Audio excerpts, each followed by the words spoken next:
morning, everyone. So good to be with you today.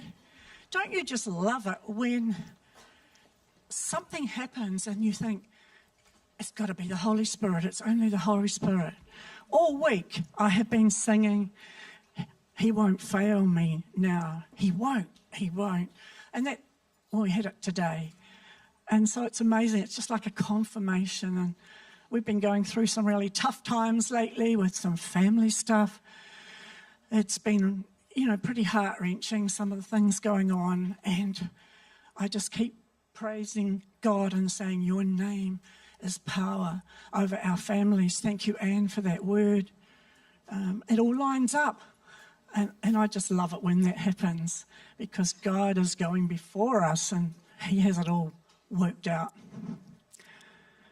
How do I go from that to where I was going to be starting? I know. Tanya shared a story with us today about her cats. And so obviously you people are cat people, right? So my opening story was going to be a little story about our cats. Sometimes Graham and I are called the crazy cat people. Aren't they, Mike and Penny? When we go to our caravan club, the people call us those crazy cat people. Because when we go to caravan club, in our caravan, we take our 2 cats. Right? So we've got these 2 cats, they're Burmans, these, puffy little, not so little, fluffy Burmans, pedigrees.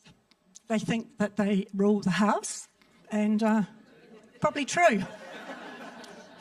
Anyone in our life group will know how they come in and just decide to sit in the fruit bowl or sit somewhere right in the middle of the group, like, make sure you know I'm here. But when I was looking at the cats during the week and preparing this message, I thought, you know what? Sometimes we're a bit like cats because, they get all the good treatment, they get everything. They're so spoiled. But sometimes, more often than not, when we talk to our cats, what do you think they do?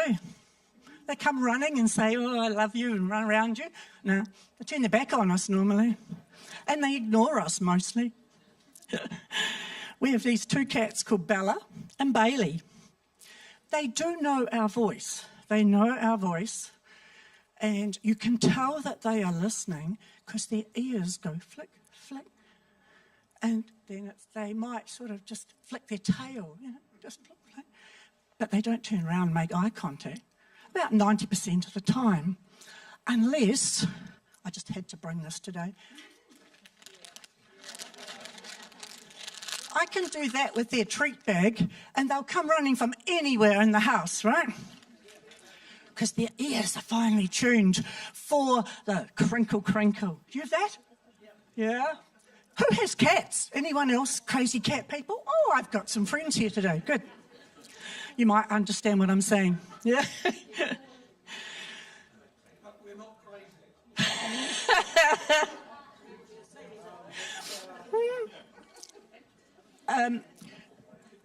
They do listen and they do hear us. And I did observe a little bit more today during the week. And when they know that you're there and you're talking to them, they actually lie down and go to sleep.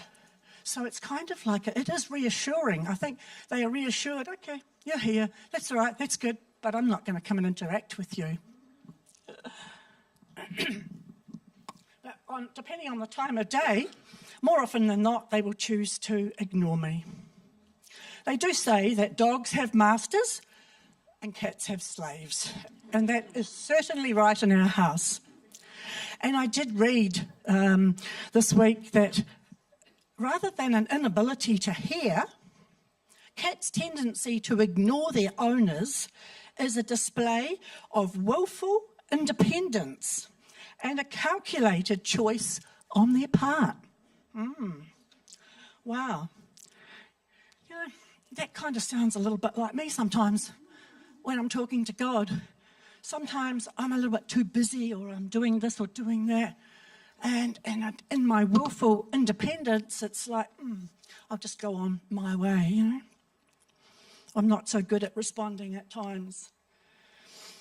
Last time I spoke here, I think last year sometime, I spoke about Hagar, a woman called Hagar, an Egyptian slave who was in the desert alone and pregnant.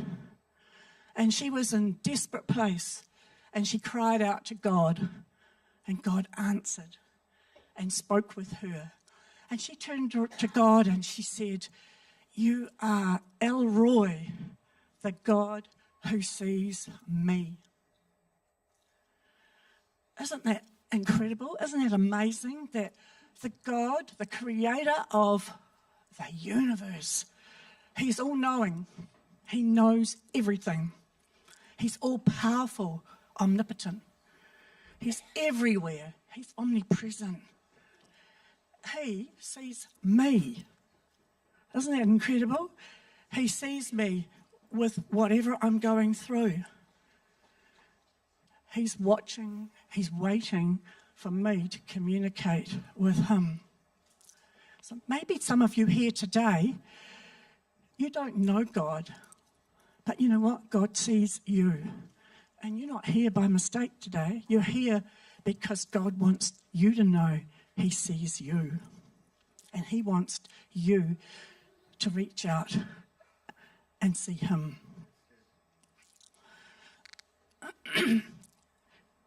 Elroy sees me wherever I am and whatever I'm going through. You know, when I'm struggling with pain, I've got arthritis in a lot of my joints and everything's very sore at the moment. God sees me. When we're going through all these really tough family times, God sees me and he knows what I'm going through. And when I meditate on that, I am overwhelmed with praise that he sees me and he wants to intimately connect with me. But you know, just like the children of Israel, they knew God very well. He provided incredible things for them. But what did they do? Not long after, they went out and started moaning and groaning, turning away, going back to saying, "We'll do things our way." They got distracted. They wanted to focus on what was the present and around them. And if you're like me, sometimes we can get distracted by the busyness of life, by the things that are shouting loudly in our ear, by family issues, by health issues, maybe money issues, whatever. It sometimes shouts loudly in our ear all around us. Sometimes, you know, our brains go to thinking about things that aren't always problems, and maybe they're not even bad. But it distracts us from listening to God. Because sometimes when God's talking to us, we can be like our cats. And in willful independence, we tune out. Not suddenly, just little by little by little, we tune out. It's like we move the dial on the radio in the car and we change the frequency. We're not listening anymore. So some of the things that distract us, you know, they can be very worthwhile. And when I was preparing this, I thought, yeah, I need to share this, you know. It's a confession time in a way. Because over the last few months, there was things going on that have distracted me. And I was going down a path that I thought was good, but actually wasn't what God wanted. Over the last 4 years, I've been doing some work in Fiji, going once a year and doing some training with staff over there with an organisation called Homes of Hope. They work with girls who have been abused, who are poor, disadvantaged, vulnerable girls in the villages. And they come onto campus and they do 1 year of healing and building them up. It's a great program. So I've been going every year and just raising the capacity of the staff to work with these young women. It's an awesome thing. They asked me last year if I'd come this year in May and do the next lot of training. In my mind, note, my mind, my is the word. I thought, I know what I'm going to do. This is the training we need to do next. This is to bring them up to this capacity. This is what they need. Will help them to do this work. It was all about what I thought. And then everything was ready to go. About March, I got a inquiry about what time do you want to leave, what tickets and so on. And when I checked with Fiji, they said, we're just not sure yet. We're not sure. I thought, you asked me 6 months ago, what's the problem? And they said, we think that we might postpone that training. My first reaction was, what don't you understand here? This is what we need to do. And then I talked to the funding people, Tier Fund New Zealand, and they were going to be providing this training. And they said, I don't know, we'll talk to them. Anyway, it went on, and I started to get this place of, I call it discomfort. Discomfort. I don't know how you feel when God speaks to you, but when God speaks to me, there's a sense of dis-ease, of discomfort in here. Not a bad thing, but it's just like, oh gosh, I have to listen, And I had that, but I just didn't know quite what to do. Anyway, one night, I didn't sleep well. I tossed and turned, and I was really restless. And when I woke up in the morning, it just came to me really clearly. You need to move on from going to Fiji. This is not what I've got your name on. The door is closing. The season is ended. Move on. But I'm going to Fiji in May. Yeah. And I said to Graham, I need to resign from my work with them and wish them well and move on. So what was going on there? It was my agenda. It was what I thought. But it wasn't what God thought. Sometimes we can be distracted like that. So I needed to reach out to them, wish them well, and say, I know God has plans for you, and you're going in another direction. It was a pretty hard thing to go through. We do read in the Bible about the doors opening and about doors closing. And in Revelation, chapter 3, 7 and 8, write this letter to the angel of the church in Philadelphia. This is the message from the one who is holy and true, the one who has the key of David. What he opens, no one can close. And what he closes, no one can open. I know all the things you do, and I have opened a door for you that no one can close. You have little strength, yet you obeyed my word and did not deny me. Okay, so when God closes one door, that's closed. Don't push on it. It's no use banging on it, I discovered. And that really shook me because I had actually been going off on my direction and not seeking what God wanted. But, as one door closes, another opens. Over the last 5 years, Graham and I have done 4 trips to Nepal and done some capacity building there with an organisation caring for girls who are sold into sex slavery in India. These are all girls under the age of 18, some as young as 12, 13. And there's a shelter that we work with there, building the capacity of staff. And I thought, okay, that door has closed because circumstances changed. They had a lot of other help available, and the door closed. But last week, we received a message to say, can you come? We want you to come back again, and we want you to come in August. Wow. One door closed and another door opened. I don't think that door would have opened if I hadn't accepted and let go of that other door. God speaks to us in many different ways.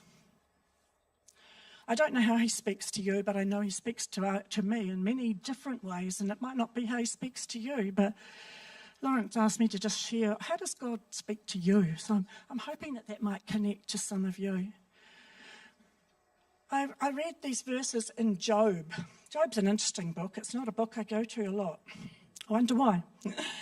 But in Job 33, verses 14 and 16, we find that Elihu, whatever his name is, he was present when Job was going through all this, and he starts speaking to Job. And he speaks to Job because Job is not listening. He's doing a lot of talking. He's not doing a lot of listening. He's not listening for the response. He's doing a lot of crying out and shouting out and a lot of stuff for him, but he's not listening to what God is saying. These verses say, "For God speaks again and again through people, though people do not recognize it. He speaks in dreams, in visions of the night," like Nikki shared, "when deep sleep falls on people and they lay in their beds. He whispers in their ears. Sometimes he terrifies them with warnings. He makes them turn from wrongdoing. He keeps them from pride.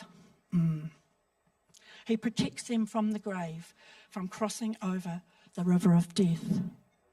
What really spoke to me in those verses was God speaks. It says God speaks again and again. The NIV says, now one way, now another way, but no one perceives it. So God is speaking all the time. He never stops speaking to us. But sometimes things crowd his voice out, and we don't hear. So I thought about, well, what are the ways that God does speak to me? So I had 5 ways that I think God has spoken to me over the years. The first one was that God speaks through his word. We can be reading something, or we just go to read the Bible, and something just leaps off the page, and we know, hey, God is speaking to me. Way back, many, many years ago, Graham and I had a vision to go to heal the brokenhearted and the vulnerable people. It was not long after we were married, but it took about 25 years before that vision came to fruition because of circumstances, because of children, family, all kinds of things happened in between. But we kept that vision before us always. Then we did a trip to Cambodia, and it seemed like, yeah, this is what God is saying. And then we read these verses. Luke chapter 4, verses 18 to 19. God's Spirit is on me. He has chosen me to preach the message of good news to the poor, sent me to announce pardon to prisoners, recovery of sight to the blind, to set the burdened and battered free, and to announce this is God's time to act. That's the Message version. This is God's time to act. We knew that was the right time. There was a vision, and then there was a very long incubation period. And then it came to fruition because the vision was confirmed through those words. And we're very grateful for that. And we went for 2 years to Cambodia and came back 15 years later. March. That's what I love about God. Sometimes he only shows you this much, and then you say, okay, here I am, I'm willing, and we don't actually know what we're signing up for. But God has it, the plan. Sometimes, God can speak to us, and he speaks to me in a quiet whisper. It's that sense of discomfort. I always point to here, because it's in here. I don't know about you, but does anyone else feel that? When God is speaking, it's something, it takes your breath almost. It's tightness in here, and you know that it's God. Sometimes God speaks in a whisper and just a little quiet voice, and it's a nudge. Hey, I'm talking to you. I need you to do this. That sort of thing can happen when I suddenly say to Graham, I've got to call one of our daughters. I've got to call my son. Something's going on. I know there's something. And he says, well, have you heard from them? No. I just know we have to. I have to call. There's something going on. And sure enough, it usually is. There's something. And so I have to do that. When you get that little nudge, when you get the whisper in the night or in the day, act on it. God speaks through dreams and visions in the night when we toss and turn. And I did read somewhere that when we're asleep, our ego is quiet. Sometimes we have to get rid of that ego before God can speak, right? Yeah. And God can speak through all kinds of things in the night, just like Nikki shared, and I just loved what she shared. It was great. And it was a word for her at that time.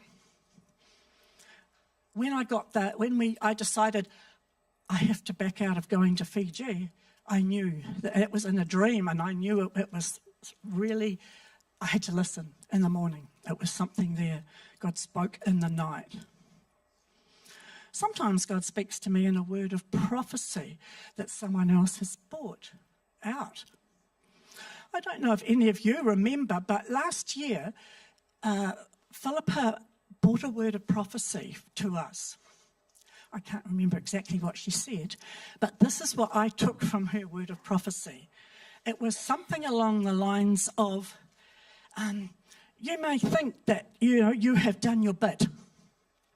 So you've served well, and now it's time to rest. But God is saying, I'm not done with you yet. Does anyone remember Philippa bringing that word? So that's interesting because no one knows. Maybe it wasn't the right. You remember? Good, thank you. I remember sitting there thinking, oh my gosh, here's my discomfort, here's my pain in my chest. God is speaking to me. 15 years overseas. I want to take a rest. Okay, God, no, it's not the right time. What she basically said was, God is not finished with you yet. He has work for you to do. It's got your name on it. So you better listen, because I have plans ahead of you. I need you. He doesn't need us. He wants us. I remember feeling that tightness and discomfort in my chest and thinking, okay, God, I'm listening. So that's a work in progress. I have acted on it, talking to right people about what's next. Sometimes, God speaks to us through other people, through messages that we hear. I'm hoping that today there'll be someone here who will hear something that God is saying to you through what I am sharing. And sometimes we go out and we think, I can't even remember, or it might be a week later, I can't even remember what was shared last week, But sometimes God is speaking to us through those messages.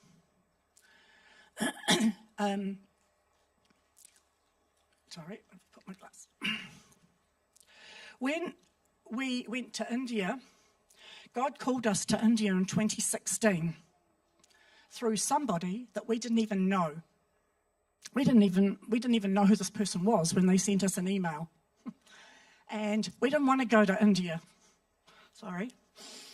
We didn't want to go to India. It is too hard. It is too. And we knew that it had to be God, but we still said, I don't want to. And then a friend of ours gave us a book called Lord of the Open Door and said, you need to read this. So we took the book and read it, and men both sat there and said, yes, we need to go. And what an amazing experience it was.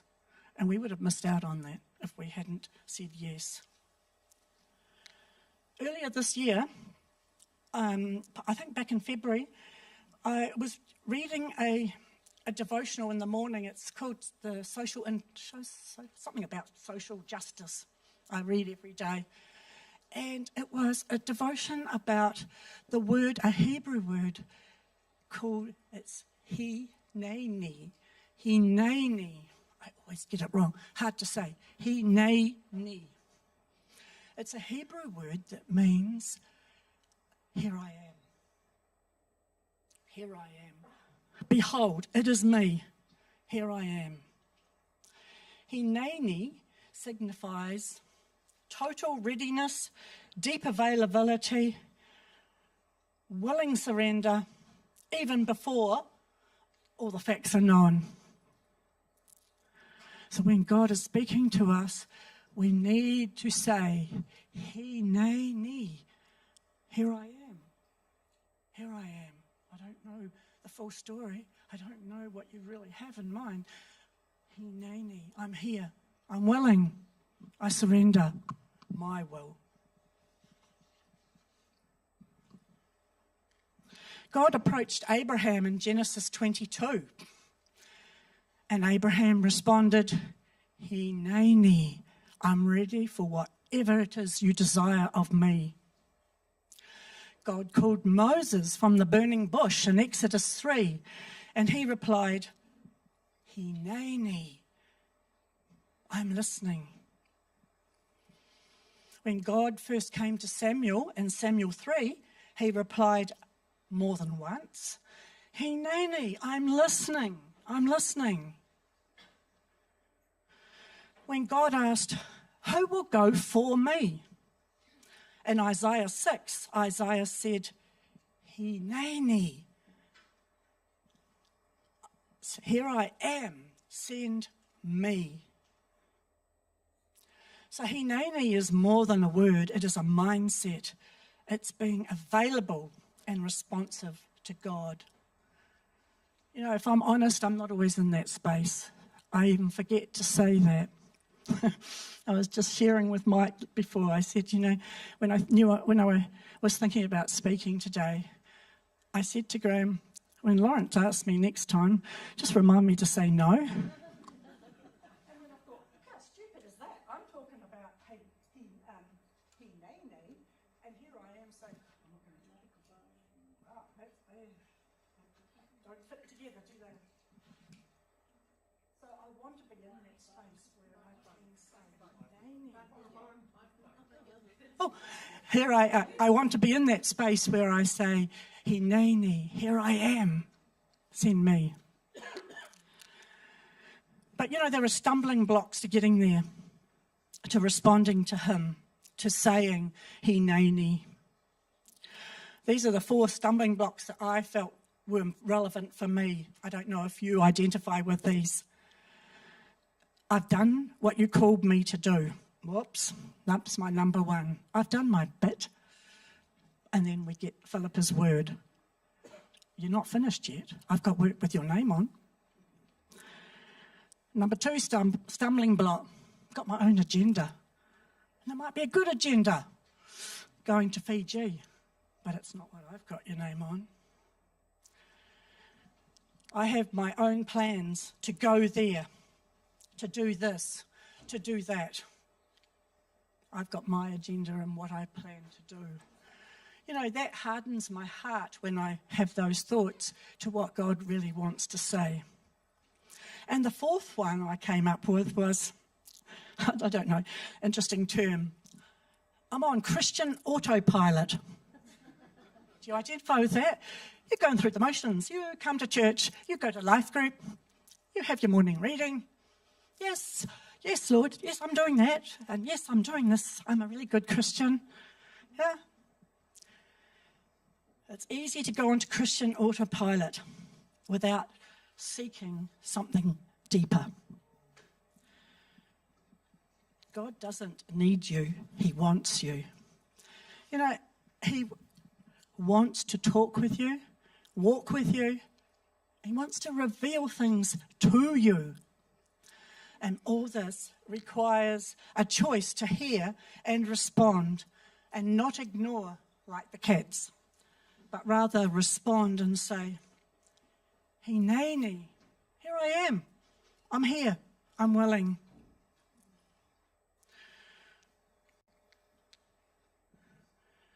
Hineni is a willingness to go all in on what God has for your life.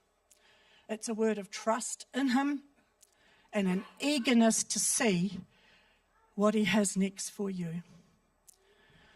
So I really challenge you to think about saying, it's a very hard word to say, he, nay, ni.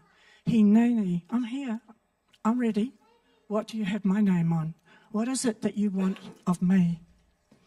I'm just going to play a song now. It's a Hebrew worship song. I ask you to just listen to the words. Just open your heart. Let the Holy Spirit speak to you. Are you willing to say, hey, ni, nay?